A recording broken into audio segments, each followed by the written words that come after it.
여러분 안녕하십니까. 아침에 매일경제 시작합니다. 오늘은 9월 17일 월요일입니다. 각 신문 일면부터 보시죠. 먼저 매일경제입니다. 이쪽에 기사가 있군요. 이재용, 최태원, 구광모 각각 삼성, SK, LG그룹의 총수입니다. 문재인 대통령과 함께 내일 평양으로 간다. 이런 기사가 실렸군요. 문, 김 정상회담 특별 수행원 자격입니다. 경협주도 현정은도 포함 각계각층 200여 명 동행합니다. 다음 기사 보겠습니다.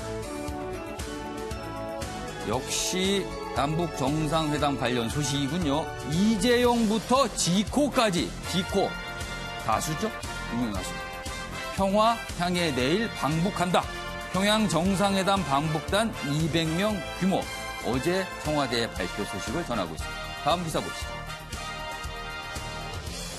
자, 이번엔 추석 관련 얘기네요. 대기업 추석 앞두고 협력사 납품 대금 5조 조기 지급. 협력사들한테 먼저 추석 앞서서 돈 쓸 일이 많으니까 미리 조기 지급한다. 중소협력사 자금 부담 덜어주려 삼성, 현대, LG 등 상생 결제. 방금 본 기사하고 약간 겹치네요. 삼성, 현대, LG 등 다 방북단에 포함된 기업. 자, 다음 기사 보시죠. 경향신문입니다. 명절 최고의 성차별. 어미야 상 차려라. 이건 여성분들에게 해당될 것 같으네요. 남자가 어딜 주방해. 이건 남성분들에게. 여기 보면요. 서울시 여성가족재단이 설문조사를 했는데 명절 때 성차별 어떤 게 있는가 보니까 가사분담 여부가 너무 불공평하다. 어미야 상 차려라. 이런 발언이 대표적인 차별로 거론됐다고 합니다. 오늘 저와 함께 신문을 보실 네 분 소개해드리겠습니다. 먼저 최경선 매일경제 논설위원 나오셨고요. 김윤철 경희대 교수, 양문석 공공미디어연구소 이사장, 그리고 윤기찬 변호사 나오셨습니다. 안녕하세요. 네. 자리를 이동해서 1시간 동안 신문 보기 시작하겠습니다. 자, 먼저 여기 제목이 있습니다.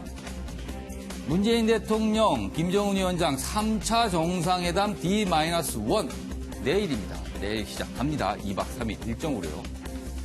삼성 총수 사상 첫 방북, 남북 경협 주역들 대거 평양으로 간다. 이렇게 되어 있습니다. 특별 수행원 52명을 선정을 했는데요. 그중에서 여기 보시면요. 여기 있습니다. 여기 명단이 아주 깨알같이 나와 있는데요. 17명이 경제인입니다. 52명의 특별 수행원 중 17명. 그러니까 각 분야를 뽑았는데 가장 많은 비중을 차지하고 있거든요. 그래서 이번에 문재인 대통령이 방북을 하면서 방점을 과연 어디에 둘 것이냐 관심이 많은데 경제 분야 굉장히 큰 관심사다. 이걸 나타내는 게 아닐까 싶습니다. 제목 좀 더 보겠습니다. 이재용 삼성 부회장 방북 동행에 청와대 재판은 재판, 일은 일이다. 지금 재판이 진행 중인데 그 부분에 대한 질문에 재판은 재판이고 일은 일이다. 따로따로 가는 거다. 이렇게 얘기했고요. 최태원 SK 회장 2007년 이어 두 번째, 구광모 LG 회장 승계 후 첫 대외 활동, 정의선 현대차 수석 부회장은요. 미국 상무부와 중요 일정이 있어서 이번에 참석하지 못하고 다른 분이 갑니다. 임종석 실장, 평화가 경제, 경제가 곧 평화다. 그래서 재계 쪽 인사가 가장 큰 비중을 차지하고 있다. 이런 기사입니다. 자, 여기 보겠습니다. 좀 더 자세한 내용이 있네요. 여기에는 4대 그룹 방북, 북한이 투자 결정권 있는 오너를 원했다. 그러니까 4대 그룹의 총수, 결정권이 있는 오너를 콕 집어서 방북 요청을 북한이 한 것이다. 이런 얘기네요. 청와대 남북 대화로 합의된 것이다. 북한이 뭔가를 지금 간절히 바라고 있는 게 있는 겁니다. 자, 여기도 요 기사도 가져보죠. 그렇다면 우리나라의 경제 관련 최고 고위 관료들은 이번에 안 가거든요. 고용 쇼크 부동산 혼란에 김동연 부총리, 장하성 청와대 경제실장, 경제라인은 명단에서 빠졌다. 여기는 북한이 문제가 아니라 국내가 더 문제다. 그래서 남아있어라. 이런 기사입니다. 자, 한겨레 신문은요. 요번에 4대 그룹 총수들의 방문 비판적인 기사를 좀 실었습니다. 여기 보면요. 이재용 재판 끝나지 않았는데 원칙 무시한 청와대. 원칙을 무시했다, 청와대. 여기 있습니다. 청와대 토론 끝에 이 부회장 포함 사실상 정치적 사면 복권 이런 비판이 일부 있다고 전하고 있습니다. 자, 최경수 의원님. 재계 인사들이 꽤 많이 포함이 됐고요. 특히 4대 그룹 총수들이 간다는 기사가 꽤 크게 실렸는데요. 신문마다 약간의 다루는 결이 좀 다릅니다. 뭐 매일경제, 조선일보 여러 가지 세 가지를 비교했는데 비판적인 신문 아니면 이건 어느 정도의 북한이 원하는 바다 이렇게 소개한 기사가 있습니다. 어떻게 보십니까?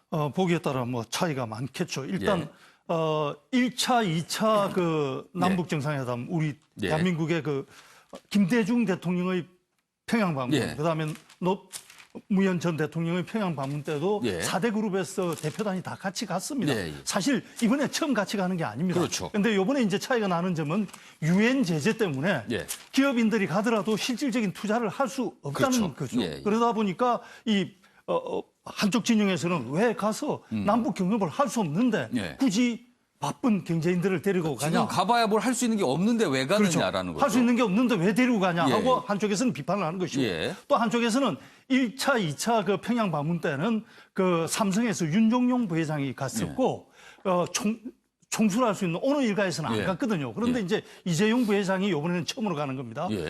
그러다 보니까 이재용 부회장은 아직 대법원 판결을 남겨두고 있는데 지금 법원 재판이 끝나지 않은 분을 데리고 가는 것이 맞느냐? 그러니까 지금 일부 신문에서는 그걸 아주 원칙을 무시했다라고 비판을 하고 있어요. 양 진영의 얘기가 다 일리는 있습니다만 제가 강조하고 싶은 것은 팀 코리아라는 말입니다.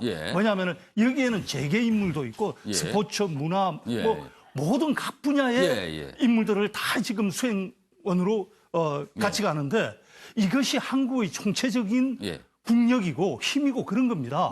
사실은 그래서 우리가 내부 문제로 서로 진영 논리로 저쪽은 내 편, 적폐 아니다 뭐 해가지고 서로 싸우고 있는데 이런 재계 인사도 우리의 힘이고 예술계 인사도 우리의 힘이고 체육계 인사도 우리의 힘이고 해서 대외적으로 우리가 뭐 북한과의 활동을 하든지 다른 나라와 무슨 외교 활동을 할 때는 이 모든 것이 한국의 국력을 대표하는 거거든요. 그래서 우리가 앞으로 이 법은 물론 잘 지켜야 됩니다만 내부에서 어떤 네 편, 내 편 진영 싸움을 할 때 감정 싸움이 돼서는 안 된다. 이 모두가 우리 팀 코리아고 우리의 힘이다. 이런 걸 좀 강조하고 싶습니다. 최경선 의원께서 팀 코리아 원팀이다. 아주 목소리를 높여서 강조해 주셨습니다. 여기서 어제 방북단에 관한 발표 내용 영상으로 보고 이어가도록 하겠습니다. 경제 분야입니다. 현정은 현대그룹 회장과 함께 대기업을 대표해서 SK 최태원 회장, 구광모 LG 회장, 삼성전자 이재용 부회장, 그리고 현대자동차 김용환 부회장이 함께합니다. 새로운 경제를 상징하는 이재웅 소카 대표, 장병규 4차 산업혁명위원회 위원장도 동행키로 하였습니다.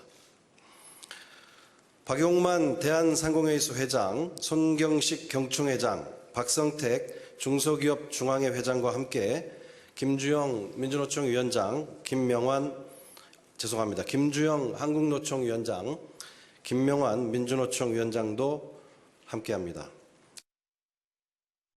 이재용 부회장에 대해서는 저는 재판은 재판대로 엄격하게 진행될 것이고 또 일은 일이다 그렇게 생각합니다. 답해 주세요. 네, 양무서 이사 어제 발표 내용 봤는데요. 청와대 비서실장이 아주 자세하게 배경까지 설명했습니다. 그런데 이제 궁금한 거는 신문 기사 나왔지만 북한이 결정권이 있는 오너를 와줬으면 했다. 이렇게 요청했다. 이런 얘기가 나오는 거예요. 자, 북한은 어떤 생각을 지금 하고 있는 걸까요? 아니 뭐 북한의 생각보다 조선일보와 한겨레 신문의 그 결이 다르죠. 거죠. 조선일보 같은 경우에는 형세도 많이 다릅니다. 북한이 데리고 오라고 했다. 그래서 북한에 끌려서 어쩔 수 없이 그 경제계 인사들, 바쁜 경제계 인사들을 데리고 가는 것 아니냐. 그러고 있고 한겨레 신문은 형평성이 맞지 않게 왜 그 이재용 삼성 부회장을 데리고 가냐, 재판 중인데. 그래도 원칙도 무시한 거다. 이렇게 나와요. 정치적 사면 아니냐. 뭐 이제 이렇게 하면서 똑같은 현상을 놓고 조선일보의 결과 한겨레 신문의 결이 아주 이제 다르지요. 이런 측면보다는 방금 우리가 이 자료 화면에서 봤던 것처럼 한국노총위원장하고 민주노총 김명환 위원장이 간다라는 그렇죠, 부분, 이 부분이 상당히 그 중요한 부분이거든요. 그동안에 그 노동계 인사들, 특히 한국노총위원장하고 민주노총위원장이 대통령 수행단에 포함된 사례는 상당히 이례적입니다. 그리고 특히 남북 정상회담에서 함께 가는 건 정말 이례적이거든요. 그렇죠. 과거에 해외 순방 때 있긴 있었지만 아주 극히 드문 경우죠. 그렇죠. 특별한 이 일이 있었을 때 가는 건데 이번에 남북 정상회담에 이제 가는 부분이 상당히 이례적이고 그다음에 이제 앞서 말씀하셨던 것처럼 그 코리아 원팀 이야기를 하셨는데 남북 정상회담 제3차 남북 정상회담에 대한 문재인 정부에 대한 자신감이라고 보는 겁니다. 지금 당장 올라가서 경협을 할 수가 있냐, 병풍 역할 하는 것 아니냐, 오히려 미국이나 유엔의 체크리스트에 그 주목받는 이런 그 또 행태로 그 부정적으로 나오지 않겠냐 이런 이제 그 비판을 쏟아냈는데. 현재 그 제3차 남북 정상회담에 대한 문재인 정부의 자신감, 성과를 낼 수 있는 자신감이 포함되면서 이후에 남북 경협이 아주 속도감 있게 진행될 가능성이 높다라는 넌저시 은근히 보여주는 상징적 조치다. 이렇게 저는 뭔가 읽고 이렇게 있습니다. 자신감이 있다. 그렇게 해석을 하시고. 자, 김시 교수님. 지금 양무서 이사장께서 이 양대 노총에서도 간다는 측면이 주목할 만하다. 그리고 재계 4대 그룹에 뭐 결정권이 있는 오너가 간다는 측면에서 굉장히 의미가 있다 그러던데 한 가지 궁금한 거는요. 왜 꼭 4대 그룹만 갈까? 다른 그룹도 좀 있거든요. 5대 뭐 10위권. 예를 들면 뭐 롯데라든가 여러 가지 그룹들이 있습니다. 그리고 북한과 어떤 경협을 할 수 있는 가능성이 있는 기업도 많은데 그 기업들은 왜 빠졌을까요? 뭐 가장 기본적으로는 이제 남북 간 합의 속에서 이제 이루어진 거 아닌가 생각이 들고요. 또 이제 다른 하나는 이제 그런 이제 사업 기조라든지 이 부분에서 남북 경협에 이제 조금 더 적극적인 태도를 보인 기업들 중심으로 어떤 이제 이루어질 가능성이 있다. 그러니까 뭐 아무래도 이제 이재용 회장이 일은 분명히 일이고 또 이제 재판은 재판입니다만 어쨌든 그 부분이 전혀 이제 기계적으로 분리될 수 있는 건 아니고 그렇기 때문에 상대적으로 굉장히 적극성을 보였겠죠. 그래서 이제 그런 측면도 있고요. 지금 어쨌든 그 이번 정상회담을 통해 갖고 남북 경협의 어떤 좀 현실적인 어떤 그렇게 좀 고리를 만들어야 하는 상황이기도 하고 이 상황에서는 그런 좀 적극적인 태도를 보인 기업들을 좀 중심으로 간 거 아닌가. 또 다른 한편은 뭐 10대 기업이라고는 하지만 역시 뭐 한국의 이제 대표적인 기업이 사실은 10대 기업 내에서도 어떤 자본 집중도나 이런 걸 보면 차이가 있습니다. 그러니까 사실상 4대 기업이 이제 한국을 대표한다 볼 수 있고요. 그래서 그런 이제 상황에서 간 것 같고 또 한편으로는 이제 노동계에도 같이 가고 했던 여러 이 측면들은 이 남북 정상회담 이후에 이제 남북 경협이라든지 뭐 종전선언이라든지 이런 일련의 과정들이 이제 각계 각 분야의 국민적인 합의 속에서 이루어진다라고 하는 그런 이제 메시지를 좀 던지고 싶은 그런 이제 의미에서 방북단은 그렇게 이제 꾸린 거 아닌가 생각이 듭니다. 윤기찬 변호사. 어제 방북당 규모 대충 200명 발표했는데 그중에서 눈에 띄는 게 이제 재계 인사도 있지만 이제 정치권 인사들이거든요. 그래서 당대표 일부가 가고 박원순 서울시장 같은 경우는 시도지사 협의회 의장 자격으로 가고요. 최문순 강원지사는 이제 접경지역 도지사이기 때문에 간다. 그런데요. 접경지역으로 치면은 경기도가 강원도보다 만만치 않은 접경지역인데 경기지사는 빠졌어요. 이 부분을 가지고도 약간 뒷말이 있습니다. 글쎄요, 뭐 그 청와대의 의중을 정확히 알 수 없지만 지금 이재명 지사의 경우에는 이제 수사받는 부분도 있고요. 그다음에 제 개인적인 생각은 아마 청와대와의 관계도 고려되지 않았나 이런 생각이 좀 듭니다. 예를 들면 이제 박원순 시장은 사실 청와대의 관계에서 다소 좀 보조를 맞춰왔고 이재명 지사는 경선 단계부터 사실 좀 껄끄러운 관계였잖아요. 경쟁자였다. 그런데 지금 이번 방북단에 광역자치단체장 분들이 동행해서 얻는 이익은 굉장히 큽니다. 그렇죠. 가서 어떤 협력을 할지 모르겠지만 거기 포함돼서 활동하고 온 것 자체가 다음 차기 대선과 관련돼서도 상당히 유리한 효과를 가질 것이고요. 사실은 북한에 가서 북한의 인사들과 얼굴을 좀 마주대고 안면을 튼다란 그 차원만으로도 사실은 정치인, 도지사나 시장 입장에서는 큰 득일 수 있어요, 사실은요. 뭐 통일한국이라는 단어를 쓸 수 있는 어떤 뭐 하나의 자격을 갖출 수 있는 기회죠. 그런 측면에서 굉장히 좋은 기회인데 어찌됐든 이재명 지사는 거기에 선택에 포함되지 않았다 이렇게 볼 수 있을 것 같아요. 뭐 정확한 이유는 청와대가 밝히지 않아서 모르겠습니다만 좀 약간 여러 가지 이제 궁금증을 유발하고 있습니다. 예, 최영선 의원님. 예, 저 오해가 생기면 안 됩니까? 저 부연 설명이 필요해 보이는데 이재명 지사가 안 가면은 당연히 왜 안 가느냐? 그렇죠. 경의선도 연결해야 되고 동해선도 여러 가지 사실 연결해야 이슈가 되는데, 있을 텐데요. 적경 지역 그러면은 경기도, 강원도 당연히 가야 되는 거 아니냐 할 수 있는데 이재명 지사는 그 전에 이미 짜여진 일정이 있습니다. 그러니까 남북 정상회담이 열리는 순간에 중국 다롄에서 하계 다보스 포럼이 열리는데 다른 데를 가야 돼서 정확하게 일정이 겹치는데 거기에 간다고 이미 통보를 해놓은 상태입니다. 그래서 경기도 지사 정도 되면은 국제 일정에 자기가 참석 신청을 해놔놓고 그걸 중간에 뒤엎기가 쉽지가 않죠. 지금 4대 그룹 중에서도 말이죠. 이재용 부회장하고 최태원 SK 회장, 구광모 LG 회장은 어느 그룹이 직접 가는데 현대차는 정의선 부회장이 안 가거든요. 평양에. 미국 일정이 있어서 못 갑니다. 그것도 미국의 중요한 지금 관세와 관련된 일정이 있어서 평양에 직접 못 가는 겁니다. 마찬가지로 이재명 지사도 그런 외부 일정이 있는 것도 큰 변수였다. 이건 만약에 외부 일정이 별다른 게 없었으면 갔을 가능성도 있는 거네요. 그러면요. 같이. 그래서 뭐 그럴 수도 있고 그렇지 않을 수도 있는데 외부 일정이 굉장히 중요한 변수였다. 이거는 설명을 해드려야 오해가 없을 것 같아서. 알겠습니다. 뭐 여러 가지 이유가 있었군요. 보면 알겠습니다. 관련 기사 좀 더 보겠습니다. 역대 최연소 특별수행원 15세 김규현 양. 이상가족의 손녀죠. 지난 상봉 때, 이상가족 상봉 때 북측 큰할아버지한테 보낸 손편지가 굉장히 화제가 됐던 인물인데 15세 김규현 양. 이번에 특별수행원 자격으로 평양을 문재인 대통령과 함께 가게 됩니다. 굉장히 오늘 눈에 띄는 기사였습니다. 자, 그러면요. 이번에는 수행원, 수행단 얘기가 아니고요. 이번 정상회담의 의제에 관한 부분입니다. 여기 보시죠. 청와대 미국 설득할 비핵화 이행 조치 정상 합의문에 담는데 초점을 둔다. 북한 종전선언, 미국 핵신고 요구 사이 양측 모두 수용할 접점 찾기를 고심하고 있다. 그래서 김정은 구두로 언급할 가능성, 무엇을? 비핵화 로드맵. 이런 가능성도 지금 전망되고 있다. 그럽니다.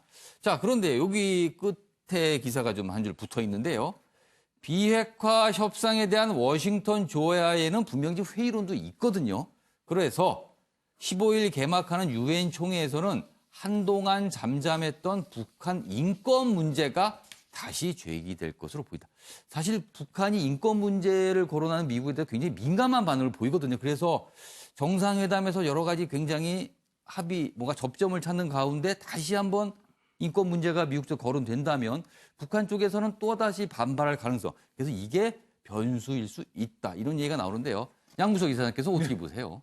전체적인 의제에 관한 설명입니다. 의제는 우리가 알고 있습니다. 지금 종전선언과 이 핵신고를 어떻게 조율할 것인가. 이 부분인데 이번에 문재인 대통령이 어느 정도 성과를 낼 수 있을까요? 아니면 어느 정도 그냥 이렇게 구두 정도 합의로 끝나고 나올까요? 일단 뭐 미국 조야의 분석들을 한국 언론이 이제 많이 받았었죠. 그리고 미국이 우려하는 부분들에 대해서 많이 분석하고 많이 예측을 했는데 미국 조야의 이야기들이 적어도 남북 정상회담과 북미 정상회담 과정에 있어서 제대로 마친 적이 거의 없습니다.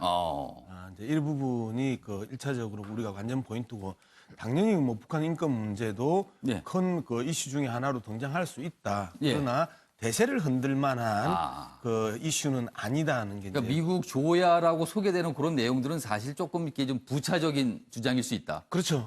근데 우리가 미국 조야라고 자꾸 이야기를 하는 것이 예를 들면 한국의 보수 성향의 언론과 진보 성향의 언론이 한 사건을 놓고 전혀 다른 분석을 하는 것과 유사한 부분인데 일반적으로 미국 조야의 입장이 그렇다라고 이야기하는 건 상당히 불분명한 레퍼런스를 일단 보도거든요. 그렇다면 일단 다양한 목소리 중에 하나 정도로 좀 받아들여야 되겠네요. 구체적으로 어떤 재단이냐, 누구냐, 그다음에 어느 소속이냐 이렇게 밝혀지면 예. 그 재단이나 기관의 성향과 이 주장자들의 성향이 그동안 이제 한국에서는 대부분 분석이 돼 있단 말이에요. 예. 그러면 그 보수 성향의 패널이구나, 안 그러면 진보 성향의 패널이구나. 그래서 미국 보수 성향의 예. 공화당 쪽에서 이런 그 부분을 걱정하는구나. 뭐 이렇게 분석이 돼야 되는데 예. 미국 조야에서는 이렇게 가버리면 미국 조야니까 너무 좀 넓으네요. 그거는 보니까. 그 미국의 그 정말 그 예. 수억 명 중에 한 사람의 이야기로 이제 볼 가능성이 있고요.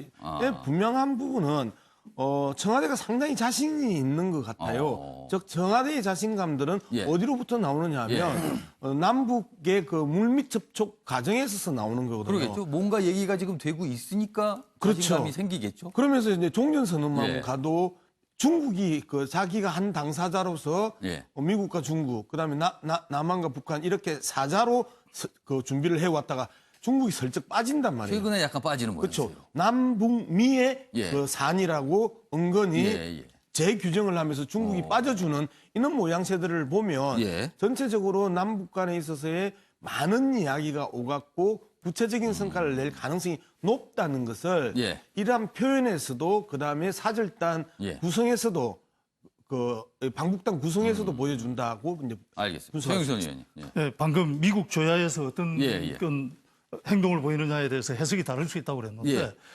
분명한 것은 미국이 북한에 대해서 압박을 굉장히 가하고 있다는 겁니다. 지난 밤 사이에 들어온 뉴스만 보더라도 미국이 유엔 안보리 긴급회의를 소집했습니다. 예. 긴급회의를 소집한 안건이 뭐냐 하면은 예. 북한이 대북 제재를 지금 위반하면서 중동에다 무기를 팔았다. 거기다 중국과 러시아가 협조해 준 정황이 있다. 그래서 유엔 안보리 긴급회의를 소집을 했는데 예. 이것이 말이죠. 문재인 대통령이 평양을 방문하는 날짜는 18일입니다. 예. 바로 직전에 소집을 했어요. 예. 17일 한국 시간으로는 밤에. 예. 그러니까 남북 정상회담 하려고 그러는데 유엔에다 긴급 회의를 소집해가지고 북한이 지금 중동에 무기 팔아먹은 데 대해서 더 제재할 것을 논의하자는 겁니다. 그런 걸로 봤을 때는 지금 미국이 북한에 대해서 강경 자세를 유지하고 있는 것은 분명하고 예. 이것이 그러면 한국 정부와 긴밀한 협의하에 이루어지는 것이냐 예. 아니면은 협의 없이 이루어지는 것이냐가 진짜 중요한 거거든요. 예. 한미 간의 긴밀한 협의하에 이루어지고 있다면 오히려 좋은 것일 수가 예, 있죠. 예. 우리가 남북 정상회담으로 회담하러 갈 때 미국이 강력하게 압박을 우리는 취해줌으로써 유화로 가지만 미국 쪽에서는 약간 강경한 모습을 또 보여주는. 그리고 이제 한미 간의 예. 공동된 일치된 방향이 뭐냐 하면 예. 비핵화를 빨리 이루어야 그렇죠. 된다는 것이기 때문에 예. 미국에서 압박을 가해주면은 비핵화가 진행되는데 도움이 예. 될 수 있는 거 아니겠습니까? 그런데 만약에 이것이 한미 간에 예. 긴밀한 협의 없이 이런 일정이 나왔다면 예. 정말 이것은 한미 공조의 균열로서 또 우려해야 될 상황이거든요. 최영석 의원께 보시기에는 어느 쪽입니까? 저는 좀 한미 간에 협의되지 않은 부분이 있지 않나 하는 데 대해서 상당히 걱정을 하고 있습니다. 이쪽은 걱정할 게 좀 있다. 양무서 이사님께서는 뭔가 자신감이 있어 크게 걱정할 바 아니다. 지금 약간 다른 의견입니다. 다른 분 의견도 한번 김초희 교수께서는 어떻게 보세요? 글쎄요, 중동 무기 수출 예. 문제는 어떻게 네. 거꾸로 이제 남북 정상회담을 하고 뭔가 좀 파격적인 이제 핵리스트라든지 이제 비핵화 로드맵 정도까지도 이제 나가려고 할 때 좀 미리 팔아먹자라고 하는 선수 칠 수도 있습니다. 그러니까 이 부분을 커버리지하기 위해서도 이제 좀 해야 되고 확보해야 할 부분들은 하고 어차피 이제 가야 되는 상황에서 비핵화 문제, 핵 얘기를 하다가 이제 재래식 무기를 판매했다 보니까 글쎄 그것도 물론 무기이긴 합니다만 비중에서 보면은 약간 좀 그렇죠. 비중이 좀 그러니까 떨어져 보이긴 합니다. 사실. 제 말씀은 결국 이제 중동 무기 수출 부분이 어떤 지금 현재 남북 정상회담이나 북미 관계 부분들 향후 이제 다가올 그 여러 새로운 좀 이 타결을 위한 조치들을 가로막는 요인으로 작용하기가 쉽지 않다라고 하는 겁니다. 그러니까 결국 가는 그 과정에서 나타난 현상이고 또 이제 다른 하나는 오히려 이제 한미 협의가 있었느냐 없었느냐의 문제를 떠나서 사실 지금 상황은 오히려 거꾸로 보면은 한국이 바로 너희 그 무기 수출하거나 여러 가지 제재 문제 등이 있어서 미국이 더 강하게 압박할 가능성이 있다. 이런 부분을 가지고서는 오히려 지렛대로 활용할 수 있는 환경 조성이 있는 거거든요. 그래서 저는 그 협의가 있었느냐 없었느냐의 문제를 떠나서 오히려 지금 상황은 나쁘지는 않은 거다. 지금 한국 문재인 대통령이 무언가 중재적 역할을 하는 부분에 있어서는 이제 그런 측면들도 담겨져 있는 겁니다. 양무수 의장 하실 말씀 있으세요? 예. 만약에 안보리 이사의 긴급 소집을 미국하고 우리나라가 사전에 합의되고 조율을 해서 조율이 됐다고 하면 제3차 남북 정상회담은 상당히 위기 상황에 들어갑니다. 그리고 합의를 했다 하더라도 그 부분에 대한 북한의 불신이 극대화되면서 한반도 비핵화 문제는 상당히 난관에 부딪힐 수밖에 없거든요. 오히려 합의 안 된 부분이 나을 수 있다. 그다음에 말씀하셨던 지렛대 역할로서는 정말 최상의 타이밍이다라고 이제 볼 수가 있는 차라리 합의가 안 된 게 이거 봐라 미국은 저런데 우리하고 신뢰를 쌓지 않으면 북한은 길이 없지 뭐 이런 신호인가요? 그럼 북한한테? 사실상 만약에 합의가 됐다면 남한이 북한을 만나는 데 있어서 이중 플레이거든요. 그렇죠. 그렇게 되어버렸네요. 뒤통수 치고 앞에서 웃는 이런 행태로 비춰질 수 있고 그러면 남북 간에 있어서 신뢰 회복을 넘어서 이제 보다 더 실질적이고 구체적인 합의안을 도출해야 되는데 신뢰 회복의 과정으로 여전히 머물 수밖에 없는 수준으로 오히려 퇴보시킨다라는 거죠. 그런 측면에서 보면 이 한미 조율은 없었을 가능성이 아주 높다. 그리고 오히려 그게 남북 관계에 있어서 나을 수 있다. 이렇게 저는 분석을 합니다. 알겠습니다. 지금 사실 남북미가 뭐 비율을 따지면 호랑이 등에 탔다는 얘기가 나왔거든요. 더 이상 뛰는 호랑이 등에서 내릴 수가 없다. 계속 가긴 간다. 이런 얘기가 있기 때문에 뭔가 진척은 되고 있는 듯 합니다. 다음 기사 좀 보겠습니다. 문재인 대통령 백화원 영빈관에 머물 듯 김정은 공항 영접 나올까? 과거 전례에 따라 지금 일정이 비공개라서 정확하게는 모릅니다만 전례를 또 보면 공항 영접 가능성이 있다. 그리고 제2 도보다리 연출 가능성도 있다. 이렇게 되어 있습니다. 기사 하나 더 보죠. 여기 보시면요. 경호 얘기가 나왔네요. 최근접 경호 청와대가 맡을 듯. 주 정상 만나는 현장은 합동 경호다. 그리고요. 최근접은 청와대. 그리고요. 2선, 3선은 북한이 담당. 조용한 경호에 무게를 둘 듯하다. 이렇게 돼 있습니다.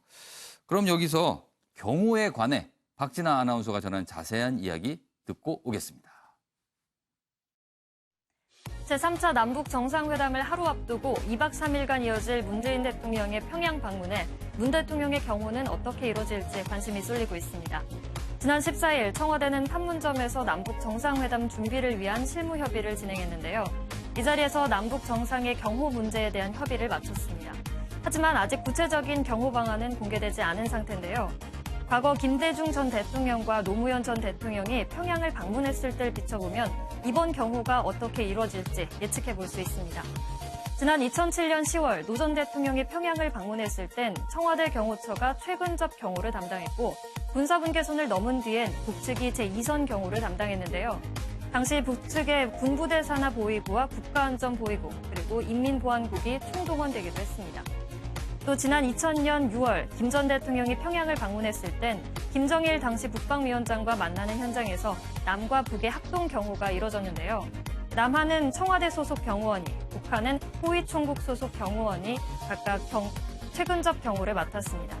이번 문 대통령의 방북에서도 이와 같은 경호가 이뤄질 걸로 보이는데요. 최근접 경호는 청와대 경호처가 맡고 2선과 3선 경호는 북측이 담당할 가능성이 제기되고 있습니다.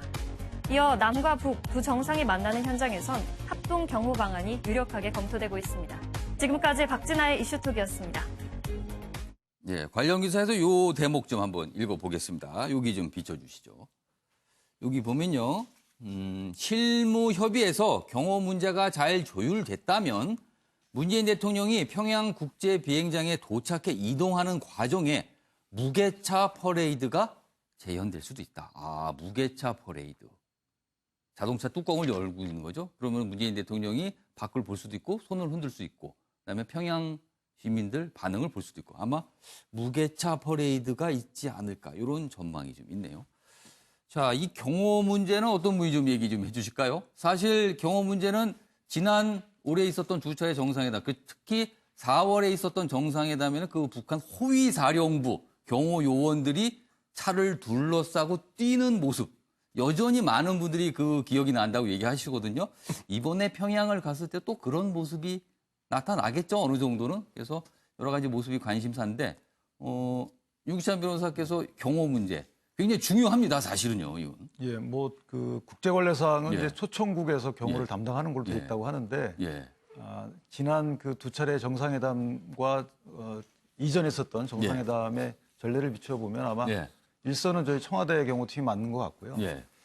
다만 저는 이제 경호는 뭐 물론 경호가 제일 예. 중요하지만 그 대통령이 어느 정도 시민들과 접촉을 할지 예. 북한 시민들과 평양에서 그리고 어디를 가실지가 이제 어디로 모실지죠 북한에서. 그렇죠. 근데 아마도 이제 경제 특구 같은 데로 가지 않을까. 경제 특구. 예. 그리고 저희 방북한 경제 사절단을 예. 막 경제 특구 이런데 예.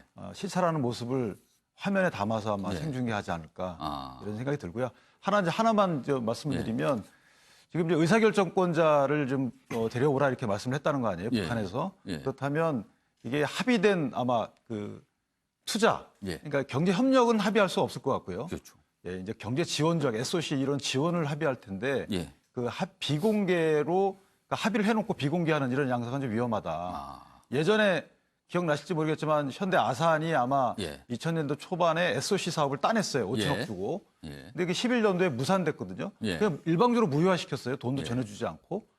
이런 것들에 대한 사과 내지 번복이 없는 한 이번 방북에서 일방적인 투자 지원 이런 것들에 대한 합의는 위험하다. 이렇게 말씀드리고 싶습니다. 알겠습니다. 예, 양무선 네, 의장. 경호 이야기 나왔는데 우리 예. 그 기억을 좀 해볼 필요가 예. 있는 게 한중 정상회담을 할 때 예. 그 1선, 2선, 3선이 다 그 중국에서 했습니다. 그래서 기자 폭행 사건이 터졌었거든요. 그렇죠.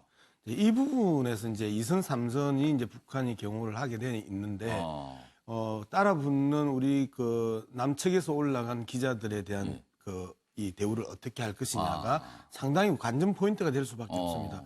특히 이제 북한 같은 경우에 국영 언론이 그 주요 언론으로 예. 자리 잡고 있지만 남한 같은 경우에는 자유로운 언론의 예. 그 개념들을 아주 강하게 갖고 있기 때문에 지난 정상회담 보니까 북한 언론 사진 기자들이 사진 촬영을 할 때 취재를 하면서 인사를 하더군요. 네. 그리고 나서 취재를 하던. 그렇죠. 이제 북한의 그 취재 활동과 남한의 취재 예. 활동이 전혀 예. 그 다른 형태로 나타나고 있기 때문에 이번에 그 실무회담을 하는 과정에 있어서 2선, 3선 경호 과정에 예. 기자에 대한 배려는 좀 다시 한 번 더 짚어져야 될 부분이고 북한에 있어서 그 한 번 더 그 사인을 세게 줘야 될 필요가 있겠다. 이 정도로 저는 이야기하겠습니다. 그러면은 이 문재인 대통령과 김정은 위원장이 이제 같은 공간에 있게 되거나 서로 이제 접촉을 하게 되지 않습니까? 그렇다면 양측의 경호원 역시 접촉을 하게 될 텐데 물론 그 부분도 지금 조율을 하고 있겠죠. 어떻게 혹시라도 왜냐 경호원들이기 때문에 혹시 이제 본인들 어떤 경호 수칙대로 했는데 상대방이 그거를 어긴다든가 좀 어긋나다 이러면은 좀 충돌이 있을 수 있는데 그런 건 좀 분명히 조율을 할 겁니다. 그 경호 과정이 과연 어떻게 매끄럽게 될지 그것도 좀 관심사네요. 알겠습니다. 뭐 이 정도 얘기하죠. 남북 정상회 내일입니다. 내일이면은 아마 하루 종일 화면으로 여러분께서 보실 수 있을 것 같습니다. 자, 이번엔 사회 기사로 가겠습니다. 3,000원 프로포폴 50만 원 받고 마구 놔줬다. 어떤 분이 그러셨을까요? 강남 성형외과 의사라 그러시네요. 이미 중독된 환자의 4-5병씩 놔주고 5개월간 2억 넘게 쓴 사람도 있습니다. 이 프로포폴 불법 주사로 5억여 원을 벌었다. 3,000원짜리를 50만 원에 받고 놔줬다. 왜 그랬을까요? 여기 보면요. 2011년 여기 기사가 있습니다. 과다 투약에 따른 중독 문제가 꾸준히 제기되면서 2011년 2월에 마약류로 지정이 돼서 의료 목적에만 쓸 수 있게 됐답니다. 그리고요. 정부는 지난 5월부터는요. 이 프로포폴을 포함한 의료용 마약 투약 기록을 전산으로 관리하는 시스템을 도입하겠다. 그러니까 엄격히 더 관리가 된 거죠. 이렇게 엄격하게 되니까 이게 무슨 암시장 비슷하게 가격이 원래 3,000원짜리가 50만 원까지 뛰었는데 불법인 줄 알면서 이거를 이렇게 마구 놔줬다. 윤기찬 변호사. 이렇게 되면 이거 처벌을 어떻게 받게 되는 겁니까? 마약관리법 위반이죠. 그러니까 원래 저게 예전에는 마약류로 지정이 안 됐다가 남용 사례가 빈번히 지정했는데 마약류로 지정한 거거든요. 원래는 의료 목적으로만 사용해야 되는데 어떤 뭐 본인 그냥 정신적인 목적 그런 목적으로 이제 뭐 남용한 피곤하다, 뭐 좀 뭐 우울감이 있다, 뭐 이럴 때 맞는 일부 건가요? 사람들이 근데 쭉 해오던 분들은 또 중독성이 있기 때문에 예. 끊을 수 없고 또 쉽게 구할 수 없고 하니까 이제 암시장이 형성이 됐던 거예요. 여기 3,000원짜리가 50만 원까지 가는 거군요. 그런 암시장을 저 의사분이 아마 이용해가지고 예. 흥미를 취했던 것 같고 예. 그다음 구속된 걸로 그렇게 알고 있습니다. 근데 참 재밌죠. 제가 그 건강검진 받으러 예. 가가지고 나도 수면 마취를 좀 해달라 예. 그랬더니 간호사가 그렇게 이야기하더라고요. 예. 한 번 주무시면 영원히 주무시는 경우도 있으니까 그냥 하시죠. 그래서 강사 그렇게 얘기합니까? 무섭게? 그래서 오히려 수면 마취를 안 하고 그렇죠. 유도를 하면서 한 번 주무시면 영원히 주무실 수도 있으니까 웬만하면 그냥 하세요. 하는데 상당히 고통스럽지만 예. 그렇게 그 하는 게 마취하지 않는 게 가장 그 효과가 가능한 빠르고 약을 안 쓰고 빨리 하는 게 회복되는 좋겠죠. 거거든요. 그래서 이제 그런 병원도 있고 제가 간 데는 강북입니다. 이 문제는 강남에서 일어난 사건. 굳이 뭐 강남을 강조하실 필요 없어 보이는데 아무튼 그런 병원마다 네. 이렇게 불법으로 이 주사를 놔주는 것도 있고 어떤 데는 가능한 그거는 안 맞으시는 게 좋습니다라고 권해주는 병원도 있답니다. 뭐 가능한 주사를 안 놓고 설명하는 병원이 좋은 병원이겠죠. 그 병원. 알겠습니다. 다음 의사도 보겠습니다. 여기도 엄청난 분이 계시군요. 아파트 60채. 임대 수익 0원이라니 프로 탈세범 잡는다. 아파트가 전국에 60채. 근데 임대를 놔줬을 텐데 임대 수익을 0원으로 신고가 됐다? 보겠습니다. 보유 아파트 타인 명의로 등록을 했고요. 외국인 세액공제 꼼수를 쓰면서 축소했답니다. 그러니까 타인 명의로 아파트를 해놓고요. 그걸 주로 외국인들한테 임대를 해줬는데 외국인들은 국내에 무슨 세액공제 이런 거 신청 안 하지 않습니까? 그러니까 노출이 안 되는 거죠. 그러면서 이렇게 임대 수익을 챙겼다. 이런 얘기네요. 여기 기사가 또 있네요. 주택 임대 사업자인 기혁 씨는 전국 각지의 아파트를 60채나 보유하고 있지만 월세 등으로 얻은 임대 수익을 단 한 푼도 신고하지 않았다. 보유 아파트 모두 친인척 등 다른 사람 명의로 등록했다. 김실 교수님. 요즘에 집값 폭등에 따른 대책이 나오면서 아마 국세청도 이런 탈세가 좀 있다 해서 이번에 움직이는 것 같습니다. 전국에 이런 분들이 좀 있을 것 같아요. 지금까지 좀 이렇게 수익을 세금 안 내고 누리신 분들이.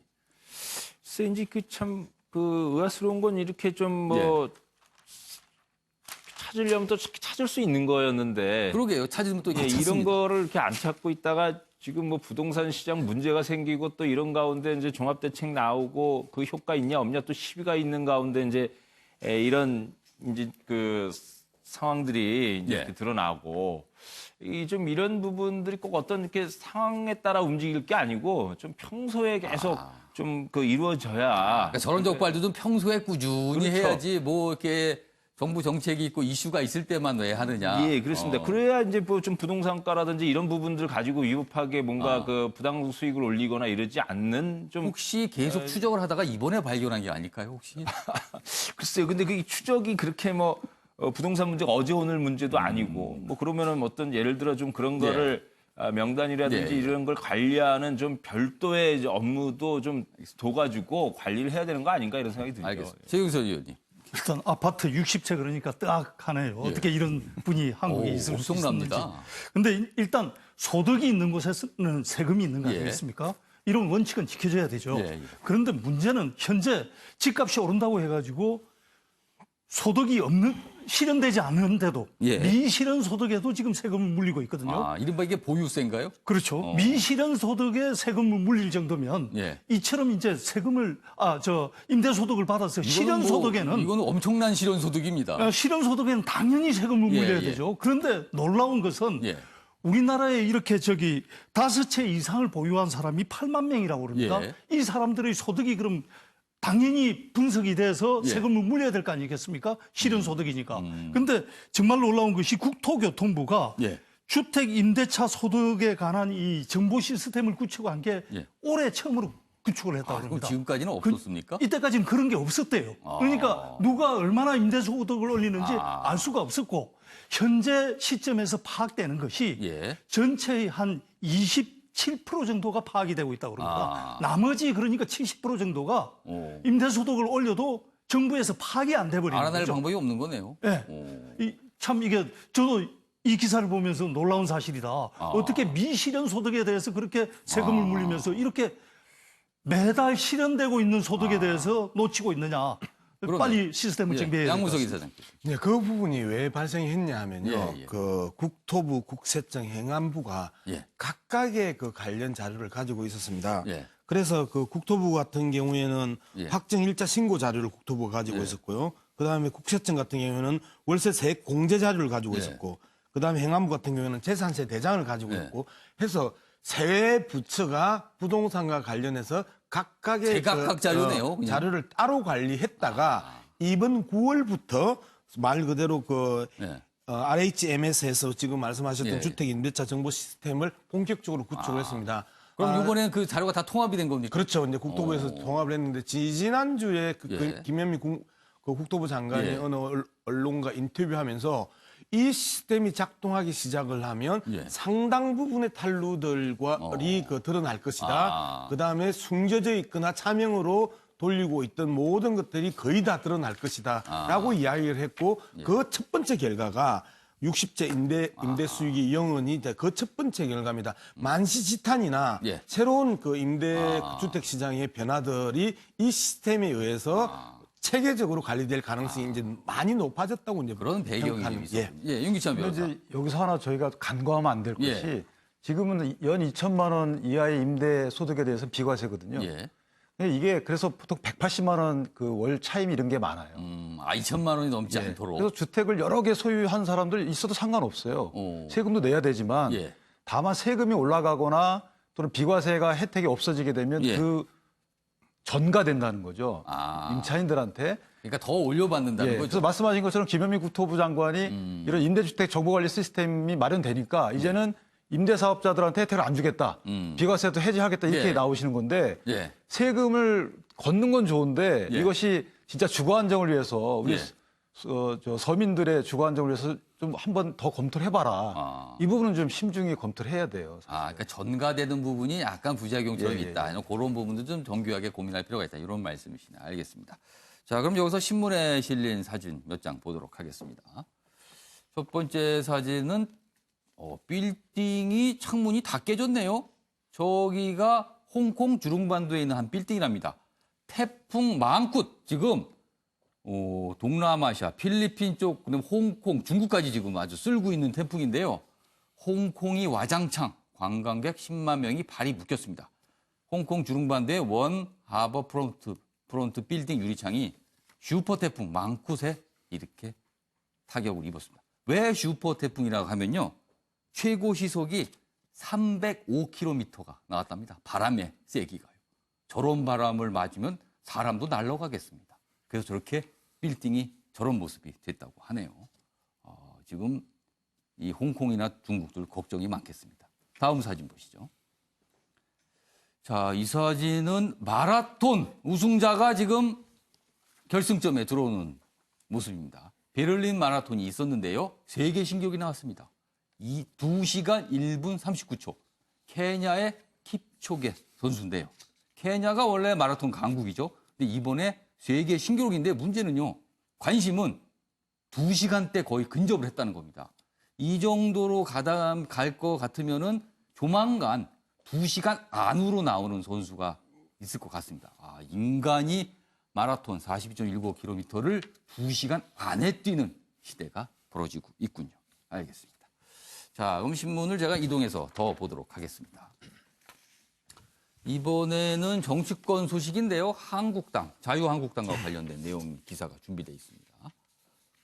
한국당, 국민 성장 모델이 성장 담론 경쟁 본격화. 김병준표 경제 모델. 지금 문재인 정부에서 소득 주도 성장론이죠. 그리고 혁신 성장, 이런 걸 얘기가 나오는데 자유한국당, 야당, 제1야당이 한국당이 전 대적할 수 있는 성장 모델을 어제 처음 얘기를 했는데 이름이 국민성장 모델입니다. 내용은요. 자율경제와 공정배분 이렇게 구성이 돼 있다. 이렇게 돼 있습니다. 이에 대해서 민주당이 비판적 논평을 해놨네요. 도덕적 해이 들먹이며 힐난 국민과 민생에 대한 선정보다 맹공을 퍼부었다. 뭐 이렇게 좀 반응이 좋지 않네요. 어제 요 발표 내용 저희가 영상으로 준비했습니다. 보고 이어가도록 하죠. 국민은 대단한 국민이고 우리 역량 있는 국민이니까 이 국민을 뛰게 해야 된다. 이것이 저희들의 기본 컨셉입니다. 그래서 뛰게 하기 위해서 어떻게 하느냐. 그야말로 가칭 우리가 국민경제다, 자율경제, 국민경제를 이를 붙였습니다만 우선 자율적으로 국민의 어떤 국민과 시장들이 자율적으로 움직일 수 있는 그 환경을 만들자. 말하자면 이 경제를 경제와 산업정책 그야말로 기본으로 돌아가야 됩니다. 그 기본으로 돌아가는 것이 어떠냐. 투자를 활성화시키고 그 투자가 생산으로 이어지고 그 생산이 소득으로 이어지고 그것이 다시 소비로 이어지면서 다시 재투자가 되는 이런 선순환 사이클이 경제의 올바른 혈류라고 생각을 하고 있습니다. 윤시환 변호사, 국민성장 모델 좀 더 상세히 좀 설명해 주시죠. 어떻게 성장을 하는 겁니까? 그러니까 네이밍이 국민성장이라고 돼 있어서 예. 저도 뭐 국민을 어떤 의미로 붙였는지 모르겠는데 실제는 가장 기본적인 성장 모델이에요. 예. 다만 이제 기본적인 성장 모델에 예. 어떤 폐해가 나타나는 부분을 공정 분배로 해결을 하자 이런 취지고요. 쉽게 말하면 이제 지금 투자가 잘 이루어지지 않기 때문에 예. 이 투자를 활성화하기 위해서는 규제 완화를 해야 된다. 그래서 투자가 이루어지면 생산이 늘어나고 예. 생산, 소비, 소득 이런 식으로 이제 예. 선순환으로 가자라는 취지고요. 예. 지금 현재 문재인 정부가 추진하고 있는 이 성장 모델은 성장 모델이 아니다. 이건 분배 모델이다. 예. 따라서 분배에만 치중하다 보면 경제가 뭐 이런 표현하면 죄송하지만 쪼그라든다. 예. 이런 거기 때문에 일단 투자 활성화를 통한 성장, 생산을 추진하자 이런 취지의 성장 모델입니다. 최영수 선생님, 그런데요. 제가 좀 과문해서 그런가 좀 알쏭달쏭합니다. 이 국민성장 모델의 지금 기세도 봤지만 핵심이 자율경제 그리고 공정배분 두 가지로 내용이 이루어져 있어요. 그런데 얼핏 생각하기에 자율경제라는 거는 지금 문재인 정부에서 하고는 혁신성장하고도 맥이 다 보이고요. 그리고 공정배분은 소득주도 성장이 성장론이 아니라 분배론이라고 지금 비판을 하고 있는데 공정배분과 소득주도 성장은 얼추 또 겹치는 게 아닌가. 그래서 제가 지금 이게 뭐가 다른 건가 뭐 이런 생각도 듭니다. 제가 잘 모르는 탓일 수도 있습니다. 예, 최영선 의원님. 이게 전부 다 그러니까 정도의 문제를 얘기하는 예, 거죠. 자유를 우선시할 거냐 예. 아니면은 공정분배를 우선시할 예. 것이냐. 이런 것에서 이쪽에 조금 포인트를 두면은 예. 자유와 성장을 우선시하자. 아니면은 이쪽에 예. 무게를 두면은 자유시장 경제에 맡겨뒀더니 폐해가 많으니까 예. 좀 국가가 개입해서 예. 분배를 우선시하자 이런 예. 건데 결국은 과유불급이라고 해가지고 예. 이게 균형을 맞춰야 되는데 예. 한쪽으로 기울어지면 문제거든요. 예. 지금 현 정부가 하고 있는 것이 비판을 받는 이유가 예. 좀 과하다는 겁니다. 예를 들어서 최저임금만 하더라도 말이죠. 예. 사실은 최저임금 제도가 꼭 필요한 제도죠. 예. 좀 그 저소득층의 임금을 개선시켜주기 위해서 꼭 필요한 제도인데 예. 그것이 시장의 자유를 과도하게 침해하면 안 되거든요. 그런데 예. 현재 지금 우리나라 근로자의 25%가 이 최저임금의 영향을 받습니다. 그렇다면은 한 나라에서 근로자 4명 중에 1명의 임금을 정부가 정해버리는 셈입니다. 이 정도로 정부가 과도하게 개입하게 들어오면은 예. 시장이 위축이 되는 거거든요. 그래서 사실은 그 자유한국당의 말이나 예. 더불어민주당의 말이나 예. 어떻게 보면은 궁극적으로는 같습니다. 예. 뭐 다 잘 살게 하자는 예, 거죠. 예. 그런데 어디다 초점을 맞추느냐에 있었을 때 예. 소득주도 성장이 지금 비판받는 것은 너무 과도하게 최저임금이라든지 근로시간 단축이라든지 예. 이런 것을 시장이 수용할 수 없을 정도로 급진적으로 밀어붙인다.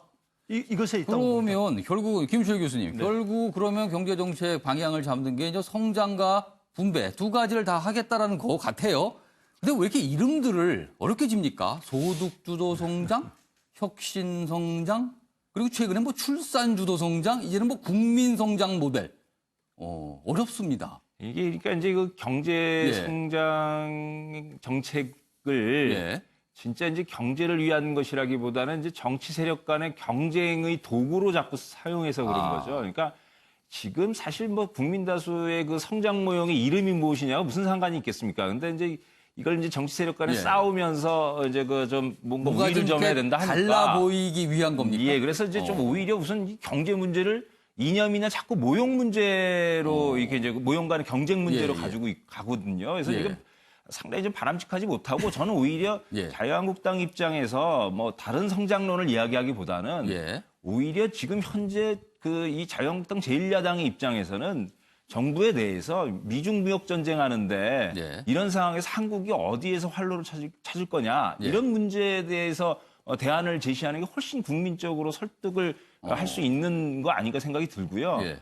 또 다른 하나는 이제 설사 모형 논쟁을 한다 하더라도 조금 때 지난 말씀을 하신 것 같아요. 왜 그러냐면 지금 4차 산업혁명 문제와 관련해 가지고 예. 미중 무역 전쟁도 상당히 이 제조업 문제가 아니라 표준 경쟁 예, 예. 문제거든요. 예. 그래서 무슨 현상이 생기고 있냐면 국가와 시장이 결합되는 상황입니다, 지금. 아. 그래갖고 이제 그러고 있는데 자꾸 지금 국가와 시장을 분리하고 예. 마치 여기는 국가주의고 여기는 시장주의다라고 하는 식으로 싸움을 걸고 있거든요. 예, 근데 이런 방식은 한국의 경제 발전을 위해서도 좋지도 않고 예. 또 한편으로 굉장히 담론 자체가 낙후되어 가지고 이 자유한국당이 국민적인 어떤 그 설득력을 갖고 지지를 회복할 수 있을 그것에 대해서도 좀 회의적인 측면들이 있다. 그래서 뭔가 좀 조금 더 이제 국민들에 다가가는 부분 이제 이런 방식으로 좀 새로 전략을 짜시는 게 좋지 않겠나 이런 생각이 듭니다. 한번 딱 들었을 때 국민들이 싹 알아들어 먹는, 국민이 딱 이해할 수 있는 그런 정책이 좋은 정책인 것 같은데 요즘 정책이 좀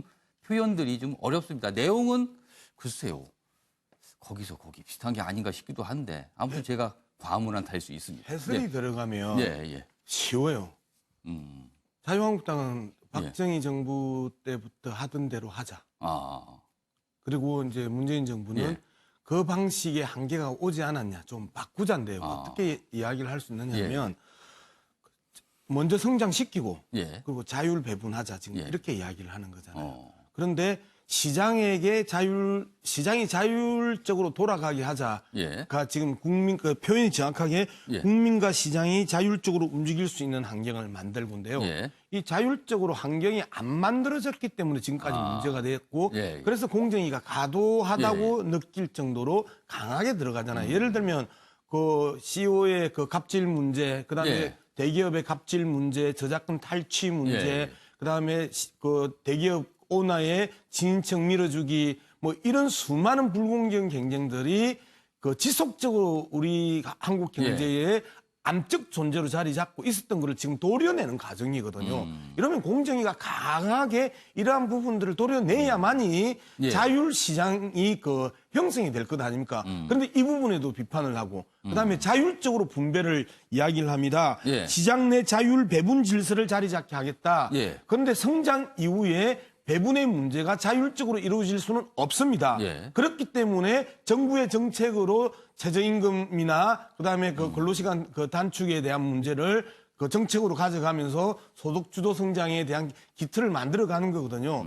즉 자율적으로 이루어지지 않아서 수많은 경제적 그 파편들을 그 국민들에게 뿌렸던 그 경제 모델을 또다시 돌아가자라고 하는 것 이상도 이하도 아니라고 저는 평가를 하는 거죠. 알겠습니다. 네, 윤기찬 변호사. 이제 우리 양 소장님께서 잘못 이해하신 것 같아요. 반론을 하실 게 있으십니다. 그래서 아마 이제 공정분배를 강조한 부분이 예전에 뭐 낙수효과 이런 부분은 장점도 있지만 단점도 있어요. 근데 그것은 이제 국가주도 개발이 필요할 때가 있었어요.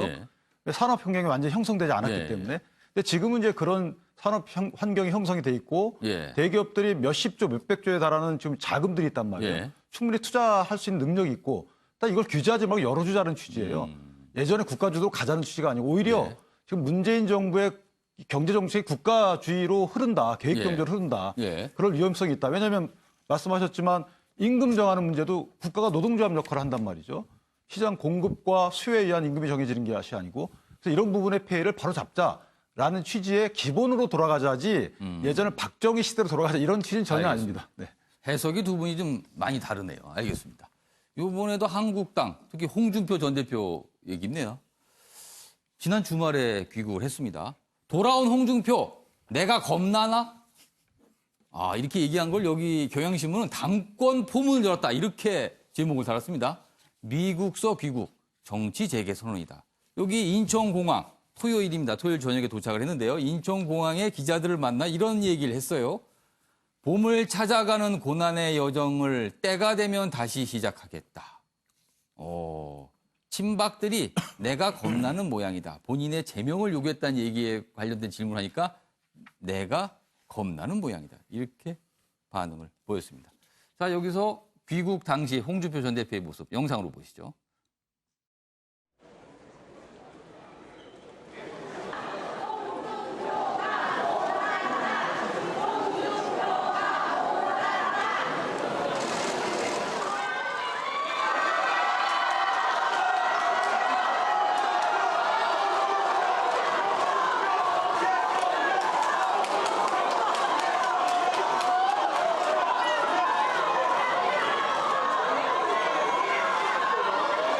앞으로 남은 세월도 내 나라 내 국민을 위해서 충실을 다해서 일할 것입니다.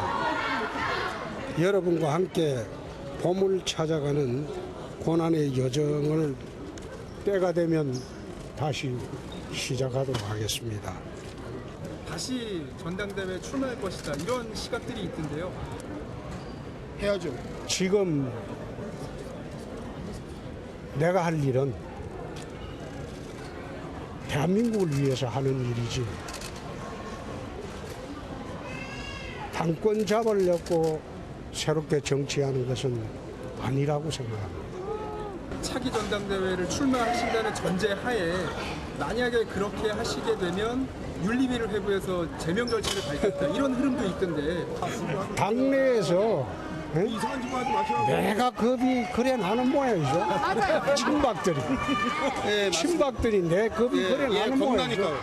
이제는 친박들하고 싸울 그런 입장이 아닙니다. 내가 그 사람들하고 아웅다웅할 입장이 아닙니다. 네, 유기찬 변호사. 지금 영상으로 봤지만 홍준표 전 대표, 정치인 홍준표, 확실히 글쎄요, 호불호에 대한 어떤 그런 건 있지만 팬덤은 있는 것 같습니다. 확실히 정치인으로서. 그런 모습 지금 보니까 뭐 절까지, 큰 절까지 하시는 분이 계시네요. 네, 매니아층도 있고요. 또, 좀 싫어하는 분들도 있고 분명히 호불호가 갈립니다. 예. 지금 당에서는 어떤 입장입니까? 전반적 분위기는. 당에서도 호불호가 갈리죠. 예. 분명히 기존 이제 어떤 언행에 대한 평가가 핵심을 잘 찌른다는 분도 있고 또는 좀 과하다는 분도 있고 다만 이 당권과 관련된 행보를 시작했다라는 부분은 상당히 그 부분에 대해서는 좀 평가하는 부분이 적어요. 왜냐하면 말씀도 했지만 봄을 향한 고난의 행보를 시작했다. 나라를 위해서 일하겠다는 걸 볼 때 뭔가를 좀 하겠다는 뜻으로 당권보다는 아마 4월 3일 재보선 내년 내년에 창원 성산구인가 성산시구에 창원에 있어요. 고 노회찬 의원님이 이제 돌아가시면서 거기에 재보궐선거에 입후보할 의도를 갖고 계신 게 아닌가. 그걸 통해서 원내 입성하고 그다음에 이제 대권 이런 부분 쪽으로 행보를 하지 않으실까. 왜냐하면 당권을 얻기 위해서 행보를 하신다면 그것이 상당히 오히려 어려워요. 거기서 얻는 게 더 많으실 것 같고 따라서 제가 예측컨대는 아마 보궐선거 쪽으로 향해서 움직이실 것 같다 이런 생각이 듭니다. 양문세 회장님. 홍준표 전 대표의 앞으로 정치 행로를 전망할 수 있는 여러 가지 변곡점이 될 수 있는 게 내년 초로 예상된 전당대회, 한국당, 그리고 아까 말씀하신 재보궐선거, 그리고 이후에 이제 대선 관련된 내용, 총선도 있고요. 어떻게 보세요? 어느 쪽으로 선택을 할 걸로? 어떻게 등판하는가에 대한 문제도 중요하지만 현재 자유한국당의 곤혹스러움을 좀 이야기를 해야 될 것 같아요. 김병준 비대위원장이나 김성태 원내대표 나름대로 이제는 좀 품격 있는 보수 그리고 오늘도 약간 낡은 이 경제 방향이었지만 어쨌든 국민 성장이라는 표현과 공정 배분이라는 표현으로 경제에 대한 그 보수적 이데올로기를 분명히 심었거든요. 그러면서 노선과 정책으로 성부를 걸어가면서 이제까지 차근차근 밟아왔단 말이에요. 존재감이 있냐 없냐까지 비판을 받으면서도 말에 대한 신중함을 유지해 오면서 품격 있는 보수로의 그 전진을 해왔었는데 내가 겁나나 친박한테 내가 억수로 겁이 나는 모양이지. 이런 식으로 들어오자마자 던지면서 김병준, 김성태조가 상당히 곤혹스러울 수밖에 없다. 그리고 이제 당권 경쟁은 아시다시피 김병준 비대위원장이나 김성태 원내대표나 김무성, 한교안 정무총리, 예. 그다음에 홍준표 전 대표 한 5명이 치열하게 또 싸움이 시작이 되면 회복하지 못했던 지지율에 그 긍정적인 영향을 미치기에는 상당히 어렵지 않을까 이렇게 조심스럽게 설명해 봅니다. 알겠습니다. 다음 기사로 넘어가겠습니다. 여기 보면 추석 관련 기사가 좀 있어요. 추석 전날 장 보세요. 대형 마트는 쉽니다. 이렇게 돼 있습니다. 둘째, 네 번째 일요일이 의무 휴업인데요. 요번에 추석날인 추석 전날 23일입니다. 이날이 휴무일이에요. 그래서 많은 분들이 이건 좀 불편하지 않나 이런 얘기를 합니다. 그리고 또 막상 추석날은 또 엽니다. 그러니까 이 의무 휴업일 때문에 그래서 쉬는 곳도 있고 뭐 어떤 지자체에서는 알아서 이건 쉬기가 조금 불편하니 뭐 요번에는 예외를 두자해서 또 여는 곳도 있다 그러는데 전국적으로 봤을 때는 추석 전날 대형마트가 문을 닫습니다. 요거를 좀 참고하셔야 될 것 같습니다. 자, 여기 또 기사 보이죠. 요즘 대학가 최대 세력은 운동권 아니 여권이다. 무슨 소리일까요? 여권. 곳곳에 페미니즘 모임 학회, 독재 타도가 아닌 성차별 타도를 외친다. 그래서 학내 조직을 굉장히 넓히고 있다. 그래서 요즘 대학가는 운동권이 아닌 여권이다. 뭐 이런 얘기가 있네요. 요거는 윤기찬 변호사가 이게 최근에 대학가 이런 모습인가 봅니다. 이런 어떤 변화상. 네, 저도 좀 낯선데 예. 어쨌든 뭐 학생 운동을 하려면 예. 뭔가 이슈가 있어야 되고 예. 아마 이슈 하나로 이제 어떤 권리 신장을 내세운 것 같은데 예. 예전에 비해서 많이 좋아졌지만 어쨌든 미흡한 부분이 분야 있어요. 이런 예. 부분은 이제 신장을 해야 되겠죠. 다만 남녀 대결 이런 구도로 이런 프레임으로 대학가 내에서도 그런 대결 구도가 그러니까 사회 곳곳이 뭐 대결 프레임으로 가는 것은 사실 바람직하지 않다는 생각이 듭니다. 알겠습니다. 자, 이번엔 나라밖 소식인데요. 국민 가수, 일본 국민 가수군요. 아무로나미의 은퇴에 일본이 들썩한다. 시대의 아이콘 떠난다. 마지막 앨범 230만 장이 팔렸다. 여기 보면요. 지금 올해 41살입니다. 그런데 이 가수의 은퇴 소식을 놓고 들썩거리고 있답니다. 원래 은퇴를 좀 예고했답니다. 뭐 1년 전에. 그 예고 그대로 하는데 사실은 이 가수가 그렇게 관심을 모으는 거는요. 강한 여성의 이미지를 가진 가수였답니다. 그래서 이 가수가 은퇴하는 것에 대한 아쉬움을 일본의 많은 여성분들이 표출하고 있다. 방금 본 여권, 대학가가 여권이다. 이거하고도 또 연결이 좀 되는 것 같습니다. 자, 역시 추석 기사가 있는데요. 명절 성차별 1위는 남녀 모두 여자만 집안일이다. 아까 일명 기사 잠깐 소개해드렸는데요. 서울시 여성가족재단이 조사를 했는데 아까 한 대로 어미야 상 차려라 이런 거 성차별로 느껴진다. 뭐 이런 얘기인데 여기 좀 자세히 보겠습니다. 그 외에 남녀가 성차별, 명절 때 듣는 소리 중에서 성차별을 느끼는 것들이 있습니다. 여기 보면요. 여성들은요. 여자는 나이 들면 안 팔리니 젊었을 때 결혼해라. 이런 얘기 이거 대부분의 여성분들이 성차별이라고 느낀답니다. 그럼 남성들은 어떨까요? 어떤 걸 성차별이라고 느낄까요? 여기 있습니다. 남자가 가장 노릇하려면 집 한 채는 살 수 있어야지 이런 얘기를 명절 때 어떤 어르신께서 하시면 남성분들이 성차별이라고 느낀답니다. 김철 교수님, 네. 명절 때 좀 좋은 소리만 오가야 되는데 이런 소리는 안 하는 게 좋지 않겠습니까? 예, 그러니까 이게 좀 뭐 세대 격차도 있고 문화 차이도 있어서 이제 가족들 모인 자리가 이제 좀 소통하고 화기의 목적이 있는데 이제 나쁜 뜻에서 말씀하신 건 아니죠. 다 잘 되라고 하는 겁니다만 예. 지금의 이제 그 여러 가지 사회 현실이나 이런 부분과는 상당히 이제 좀 괴리되어 있는 게 있어서 뭐 요즘에 결혼하는 남성 총각에게 남성에게 남자가 집 한 채는 살 수 있어 이 얘기를 하는 게 이게 서울에서 맞는 얘기인지 모르겠습니다. 이게 안 맞는 얘기죠. 네. 네. 그러니까 어떻게 보면 오히려 이제 좀 뭐 쭉 오래 이렇게 이제 생을 보내시면서 지켜보니까 네. 행복은 뭐 어디에 있더라. 뭐 네. 돈 쫓아봐야 뭐 소용없다. 뭐 건강 잘 챙기고 행복하게 살아라. 이제 이런 좀 화목을 도모하고 그 사람의 좀 행복을 그 이제 어떤 여건이나 환경보다는 그 사람이 잘 살아갈 수 있는 힘을 마련하는 그런 이제 덕담이 좀 더 필요한 그런 때 아닌가 생각이 듭니다. 그 얘기 관련해서 요 기사 마저 보고 최경선 의원 좀 듣겠습니다. 여기 보면요. 100억 넘는 아파트가 서울에 등장을 했답니다. 거래가 실제 105억에 됐다고 합니다. 여기 보면요. 아이파크 삼성 최고층에 시간 펜트하우스 복층입니다. 수영장도 있다는데 105억에 팔렸답니다. 러시아인 사업가가 팔라고 해서 농담 삼아 100억 주면 팔겠다는데 진짜 100억을 주고 샀답니다, 이거. 지금 이런데 집 한 채를 하지 않으면 남자 가장노릇 못한다고 하는 거는 참 현실과 좀 안 맞아 보이기도 합니다. 최영선 의원님. 뭐 100억 넘는 아파트 그러니까 완전 다른 나라 얘기로만 들리는데 예. 일단 저 추석의 차례 지나는 문화 자체가 예. 유교 문화 아니겠습니까? 예. 그러다 보니까 추석 때 모여서 차례상을 앞에 두면은 전부 유교 문화로 돌아가는데 예. 사실 고려 시대 때까지만 장가 간다는 말이 통했거든요. 그렇죠. 장가 간다는 말이 결혼을 하면 남자가 여자 집안으로. 여자 집안으로 간다는 그렇죠. 가는 겁니다. 장인 장모가 있는 장가로 예. 간다는 얘기거든요. 예, 예. 그런데 조선시대 들어서면서 이제 시집으로 가는 시집 간다가 됐는데 시집 간다가 그렇게 오래된 일이 아니고 고려시대만 가더라도 정말 남녀가 평등한 문화였다. 예. 그것을 이번 추석 때 만나면 예. 너무 유교 문화에만 빠지지 말고 예. 과거의 생각도 좀 했으면 좋겠습니다. 우리가 이미 그런 시집 간다 소리는 장가 간다는 표현이 있었는데 왜 시집 간다는 그 문화만 남아서 이렇게 명절 때 많은 분들이 조금 스트레스를 받는가 이런 지적이셨네요. 알겠습니다. 오늘은 전국이 흐리고 남부지방에 비가 오겠습니다. 특히 제주도에는요. 강한 바람을 동반한 많은 비가 예상됩니다. 주의하셔야겠습니다. 낮 최고 기온은 24에서 28도입니다. 아침의 매일경제 오늘 신문 보기는 여기까지입니다. 시청해 주신 여러분 고맙습니다.